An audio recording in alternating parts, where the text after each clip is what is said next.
3 crimes last night in the district are just the latest examples of how bad robberies have gotten, and the criminals are getting more violent. Jennifer Donlin is live in Northeast Washington with a look at what's being done to reduce the number of robberies in the district. Jennifer.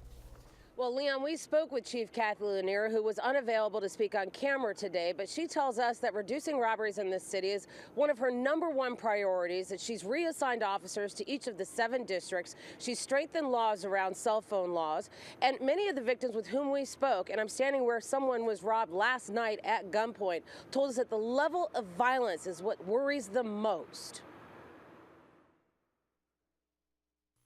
I was really scared. Gracia Hernandez is still shaken after her elderly neighbor was robbed at gunpoint. Okay, the bad guy had your neighbor like this? Yeah, like this. Hernandez says the gunman who somehow got into the building grabbed the elderly man and slammed him against the front door of her apartment. My sister opened the door and the guy was, "Get back." He got away. The attack on Newton Street in Columbia Heights was just one of at least 3 armed robberies in the city last night. There were 3 purse snatchings across the city in under 2 hours this afternoon, forcing many to ask what's going on. I all of a sudden heard a young woman's voice yelling, "Open the door, open the door." On Randolph Street in Northeast, a 32-year-old woman was walking home from the metro when she reports 2 men came out of the alley last night and pulled out a shotgun.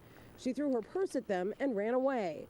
It's scary to be afraid for your person and to be afraid, to walk in the streets. The latest stats from D.C. police as of midnight today show there have been more than 4,200 robberies this year, which is just about equal to the number of robberies citywide in 2011. Just this willingness to prey on other people, that's frightening. At 11:15 last night, police say a man was robbed at gunpoint at 8th and East Streets in Northeast, just 6 blocks away from the apparent robbery and murder of 28-year-old Jason Emma on Capitol Hill early Christmas Eve. It just worries me a lot that it might happen to me because it's just happening more often in this neighborhood.